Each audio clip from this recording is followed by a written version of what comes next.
के सवाल। सबूत मिटाया, किसे बचाया?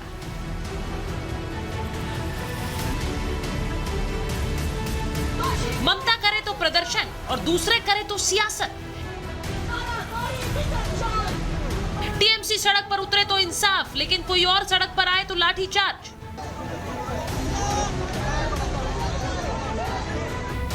इन सब के बीच ममता बनर्जी के सलाहकार ने एक विवादित और शर्मनाक बयान दिया। Wherever possible, night duty may be avoided for women to the extent possible. यानी डॉक्टरों को सुरक्षा न दी जाए तो महिला डॉक्टरों को रात में घर रहने को ही कह दिया गया। बीजेपी अब ममता बनर्जी को डिस्ट्रॉयर बता रही है। ममता बनर्जी की सरकार कहती है कि जहां पॉसिबल महिलाओं को रात में ड्यूटी नहीं मिलनी चाहिए। मतलब क्या महिलाओं की गलती थी कि वो ड्यूटी कर रही थी, 36 घंटे अपनी ड्यूटी करके सेमिनार हॉल पहुंची, सरकारी अस्पताल में पहुंची और उसके साथ इस प्रकार की घटना हुई? ममता द डिस्ट्रॉयर, निर्ममता बनर्जी की बेहूदगी और बेशर्मी देखिए। एक मार्च निकालती हैं ये मार्च किसके खिलाफ निकाल रही हैं? बंगाल की बेटी के लिए न्याय चाहिए तो ममता की पुलिस से लाठियां खानी होंगी। अगर महिला सुरक्षा के लिए आवाज बुलंद करोगे तो पुलिस पकड़ लेगी। यही हो रहा है इन लोगों के साथ, क्योंकि ममता बनर्जी की पुलिस ने बीजेपी नेता लॉकेट चैटर्जी और आरजीकर अस्पताल के 2 डॉक्टरों को नोटिस जारी कर दिया है। इनकी गलती बस इतनी कि ये लोग कोलकाता में ट्रेनी डॉक्टर के रेप मर्डर केस में इंसाफ मांग रहे थे। कोलकाता में दरिंदगी करने वाले अब बचने वाले नहीं हैं, क्योंकि सीबीआई इस मामले में जांच शुरू कर चुकी है। रेप कांड में शामिल गुनहगारों और उन्हें बचाने की साजिश रचने वालों की नींद उड़ गई है। सीबीआई ने मौके से सबूत जुटाने और सच तलाशने के लिए छानबीन की है। सीबीआई टीम ने इमरजेंसी वार्ड की 3D लेजर मैपिंग की है। यह मामला सियासी तूल पकड़ता जा रहा है। शुरुआत में लापरवाही करने पर ममता सरकार पूरी तरह घिर चुकी है और इसीलिए बीजेपी ममता से इस्तीफा मांग रही है। बंगाल में लॉ एंड ऑर्डर खराब है, वो हेल्थ मिनिस्टर हैं, वो लॉ एंड ऑर्डर के मालिक हैं, उनकी सरकार है। किसके खिलाफ? अगर ये नौटंकी है, अगर नहीं संभल रही है तो इस्तीफा दे देनी चाहिए। ममता बनर्जी पश्चिम बंगाल की वो मुख्यमंत्री हैं जिनके पास गृह मंत्रालय भी है और उसके साथ ही स्वास्थ्य मंत्रालय भी है। इस्तीफा देना चाहिए ममता बनर्जी को। इन सब के बीच पीड़िता के पिता ने विभाग पर साथ नहीं देने का आरोप भी लगाया। एकदम हम लोग का डिपार्टमेंट का कोई नहीं और कॉलेज का कोई हमारा साथ कोऑपरेट नहीं किया। पहले से तो हम ये बोल रहा है, यही तो दिक्कत है हम लोगों का। जो डिपार्टमेंट पूरा इसलिए इन्वॉल्व है इसमें, पर्सनली तो कोई डिपार्टमेंट पूरा कोई ना कोई है। पूरे मामले में सीबीआई संदीप और संजय रॉय से लगातार सवाल पूछ रही है।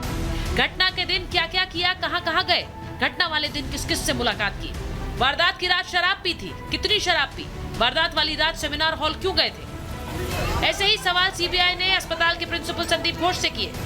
प्रिंसिपल ने पुलिस को मौत की सूचना क्यों नहीं दी? क्या परिवार से रेप मर्डर की बात छुपाई गई? परिवार को 3 घंटे तक शव देखने क्यों नहीं दिया गया?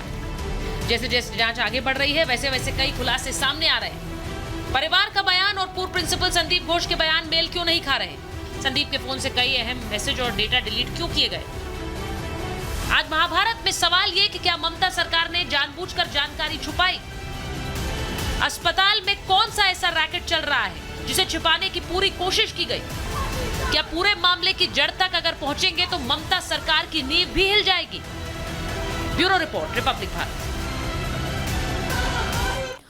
तो पूर्व प्रिंसिपल से सीबीआई लगातार सवाल पूछ रही है। वो सवाल क्या है वो भी हम आपको बता देते कि किस तरीके के सवाल पूछे जा रहे हैं। कब इस मेडिकल कॉलेज का प्रिंसिपल बने, ये सवाल पूछा जा रहा है पूर्व प्रिंसिपल से। कब और कैसे इस घटना की जानकारी इन्हें मिली, जानकारी मिलने के बाद में इन्होंने क्या क्या किया, क्योंकि आरोप है कि इन्होंने पुलिस को सूचना नहीं दी। जानकारी के बाद में ये अस्पताल कब पहुंचे, किस समय पहुंचे और अस्पताल पहुंचे तो शव कहां पर था, ये सवाल प्रिंसिपल से किए जा रहे हैं। शव देखने के बाद में आपने क्या किया, इसके बाद पहला एक्शन प्रिंसिपल का क्या था, मौजूद लोगों से क्या क्या जानकारियां ली, जो लोग वहां पहले से मौजूद थे, प्रिंसिपल ने उनसे क्या क्या जानकारी ली, पुलिस पुलिस को किसने कब और क्या बताया, यह भी पूछा जा रहा है। पुलिस किस समय हॉस्पिटल में आई, यह सवाल सीबीआई पूछ रही है। क्राइम सीन पर कौन लेकर गया था पुलिस को, यह भी पूछा गया है। और आपकी पुलिस से कब और क्या बात हुई, यानी कि कितनी सूचना, क्या सूचना पूर्व प्रिंसिपल की ओर से पुलिस को दी गई है।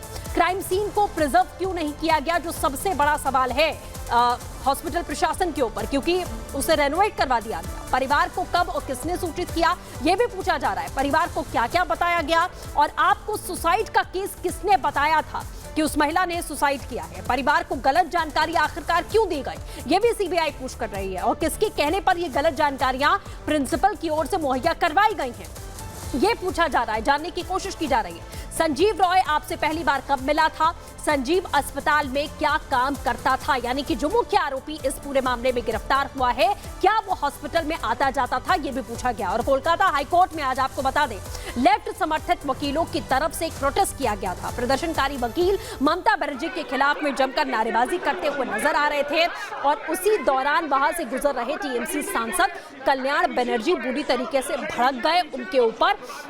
उनकी पार्टी के सांसद हैं कल्याण बनर्जी, जिनकी तस्वीर इस वक्त आप यहाँ देख पा रहे हैं। वो वकीलों से बहस करते हुए नजर आ रहे हैं, वो बहस करते हुए भिड़ते हुए नजर आ रहे हैं, क्योंकि उनको ये चीज पसंद नहीं आई कि किस तरीके से ये लेफ्ट समर्थित जो वकील हैं वो यहाँ प्रदर्शन करते हुए नजर आ रहे हैं ममता बनर्जी के खिलाफ में। ये तस्वीरों के जरिए इस वक्त हम आपको लगातार दिखा रहे हैं। ममता के विरोध पर कल्याण बनर्जी आखिरकार क्यों भड़के, ये भी अपने आप में सबसे बड़ा सवाल है, क्योंकि इस मामले को लेकर लगातार प्रोटेस्ट हो रहे हैं, चाहे वो डॉक्टर हो, वकील हो, किसी भी प्रोफेशन के लोग हो।